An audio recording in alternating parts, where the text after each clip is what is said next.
Berries, welcome to the final patch of Season 11. If you're not aware, the Season 11, Season 2021, whatever you call it, ends on November the 15th, which is a Monday. So you've got fewer days than maybe you thought.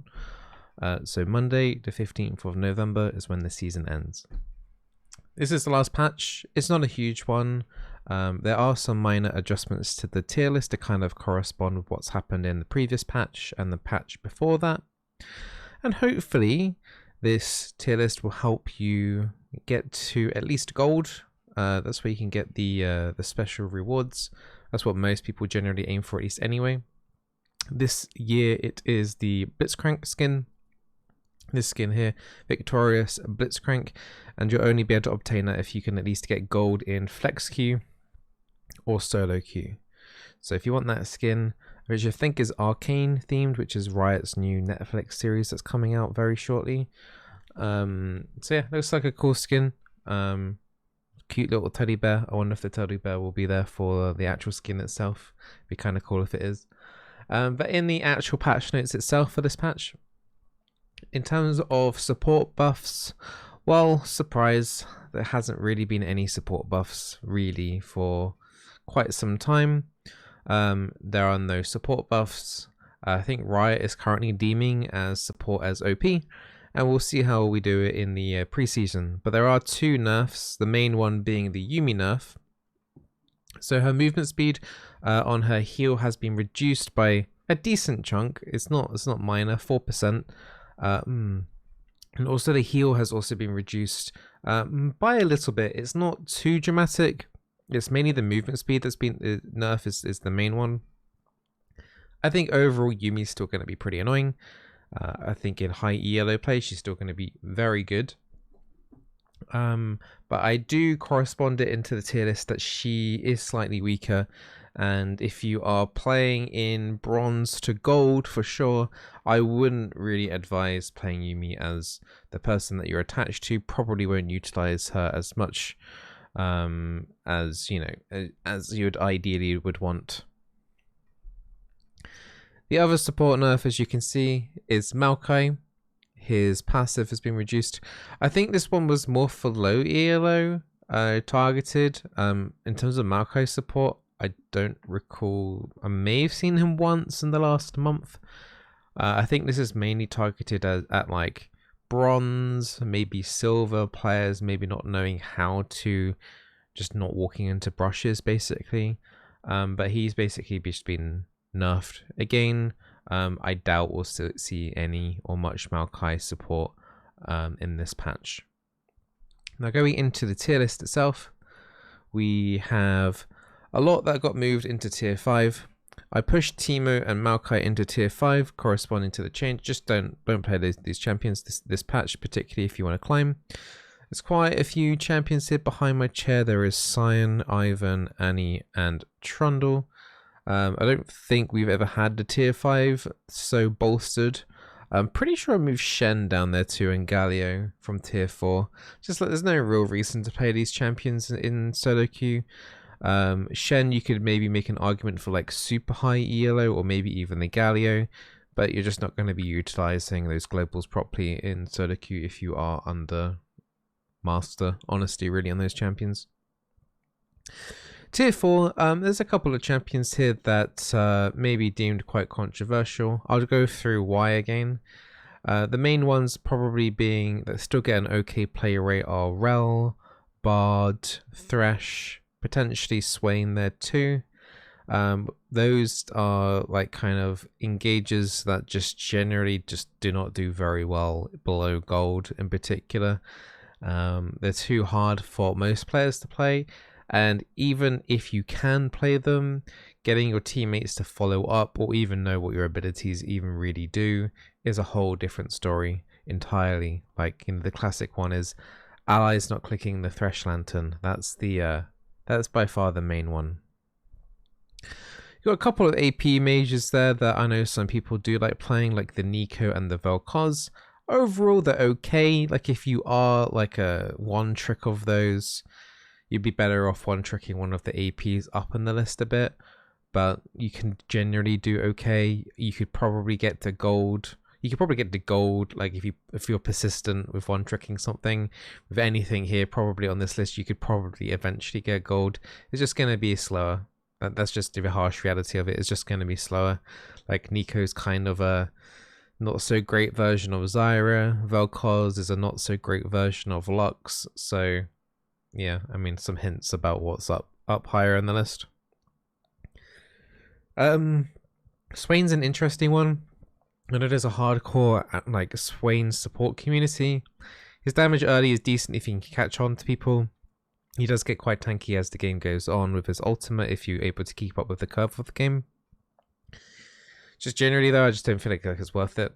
Like if you want to pick people off, honestly, then once again, one of the other APs that I mentioned are just generally a lot better, a lot easier, and your teammates will be able to follow up on it, in my opinion, easier too. It's just easier champions to play than Swain, and I think you'd have to spend a little bit of time dedicating yourself to understanding how to utilize Swain's abilities properly. Moving up to tier 3. We have Yumi, which has been moved from tier 2 to tier 3. Brand, Janna, Morgana, Brom, Alistair, Zillion, Xerath, Seraphine, and Rakan. So Yumi got moved down from tier 2 to tier 3 with this new change. I believe I put Rakan up from tier 4 to tier 3, and I don't think there's any other changes there. So the Yumi will brush over. Once again, I still feel like if you're in Diamond or higher, Yumi is going to be incredibly, like, it's going to, you probably won't notice it too much. AP Yumi largely got unaffected by this as well. So if you do get ahead in lane and you want to do Ludens plus like Chemtank, I always forget which one is the Grievous Wounds one.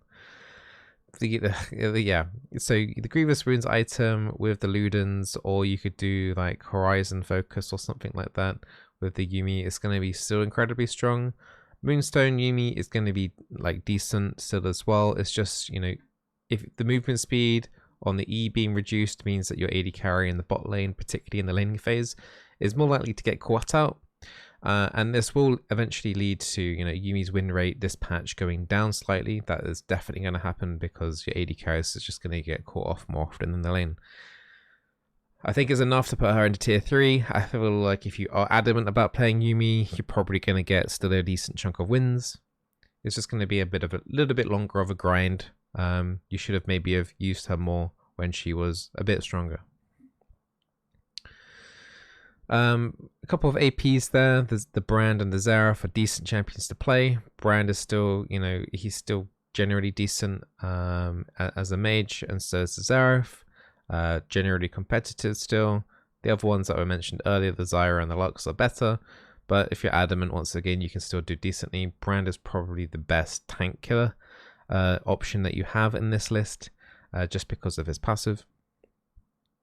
Rakan moved up because I feel like he is probably as hard to play as like the Thresh or even the Rel, but I feel like you can get more rewards out of the Rakan engages. So yeah, if you're able to, you know, it's still kind of relying on your AD carry following up or your team following up on your plays. Otherwise, you know, you're not really ending up doing a lot. But he can still disengage quite nicely, whereas Rel and Thresh kind of struggle a little bit more in that disengage thing, whereas Rakan's ulti is actually pretty nice if the enemy's chasing up on top of you. So yes, there's some okay picks there, but we'll find some better picks in the tier 2. Tier 2, we have 2 adjustments. So Senna got moved down from tier 1 to tier 2, and Karma got moved up from tier 3 to tier 2. So Senna got moved down. I feel like she's still a decent pick. I feel like if you like playing Senna, you're gonna do well still, particularly in the team fights. I just feel like people have generally got a lot more aggressive in the laning phase lately in the last few patches. So Senna kind of falls back a little bit because of that. However, you know, Senna is still very good mid game onwards. You know, particularly you just really need just like good Moonstone really, and maybe the Chem Tech. I think it's Chem Tech. Second item, and then you'll be good to go. Karma got moved up from tier 3 to tier 2. I've actually played her a little bit recently, and I feel like I've underrated her power. I've always said she's okay to play, but I feel like her laning phase is a lot stronger than I gave her credit for, which is kind of where we're entering in at the moment, is laning phase kind of power and how much harassment you can do. Later into the game, her movement speed, she's not like as powerful as something like a Lulu, but she does provide just enough utility on a couple of your squishies and provides just enough peel in order to be relevant still in the mid game onwards, and that's why she's still here. I genuinely don't think she'll ever be tier 1 just because of how her kit is. She's always kind of got like bits and stuff of everywhere. Who knows? I say that. You can tell Nami's not here. Nami's kind of like a bit of everything, and she ended up tier 1, but I don't know. I don't think Karma will ever reach that tier 1 status, but we'll see. Her kit is kind of limited in that regard. If they ever give her like shield attack speed or something like that, then yeah, she would be like tier 1. Other could pick Blitzcrank. He's getting the skin this patch. He's generally being, you know, a low ELO kind of threat. Generally pretty stable to play in those low ELOs. The high ELO you are though, Blitzcrank does get harder to play. Zyra, pretty stable mage. She's pretty stable at tier 2 plus for the last few years now in the AP role.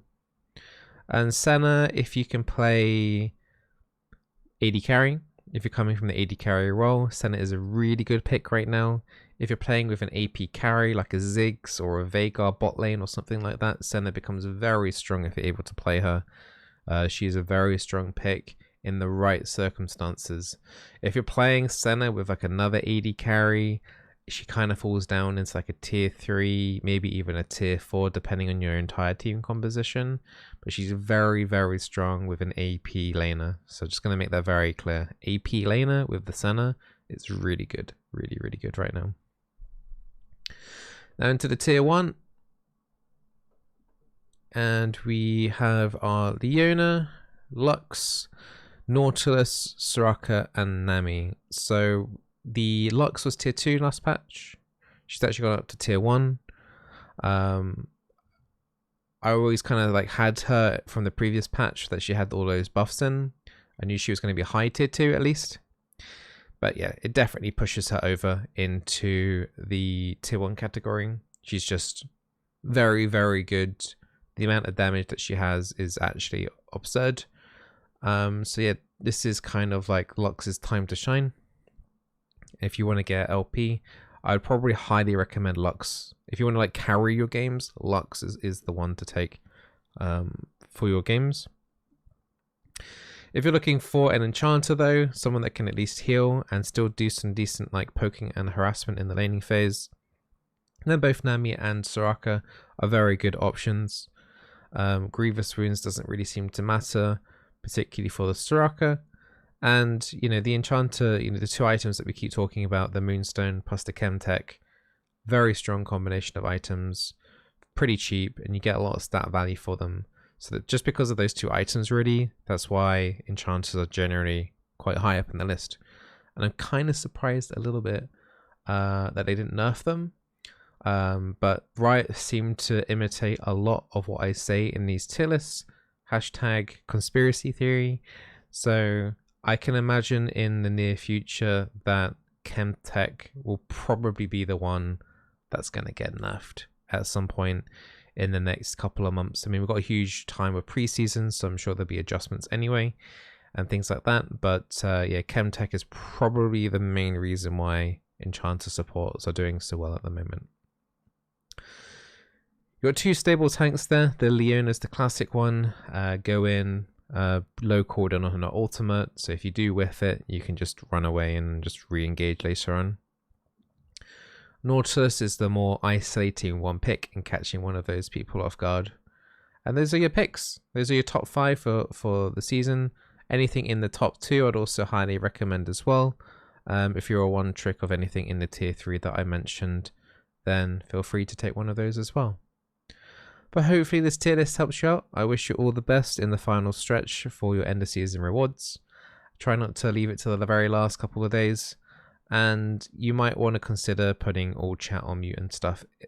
it's going to be rough if you've left it this long to play solo queue, honestly, because not only will you feel the pressure of having to get LP, but also the chat is most likely to be a little bit more toxic than usual. Expect more flaming, expect more trolls, and expect more AFKs. So good luck, wish you all the best. If you are interested in asking me any questions, feel free to join me at twitch.tv/Bizzleberry. I stream 5 days a week, every day apart from Tuesdays and Thursdays, generally at least anyway. Or you can join the Discord, discord.gg/Bizzleberry, if you want to ask me or anyone in the community questions. And if you are enjoying the YouTube support content and even the mid lane content I've been posting, be sure to subscribe and you get all those videos, in your notifications. Make sure you click the bell or whatever it is that you're going to be doing. All the best, good luck, and see you next patch for preseason. Bye.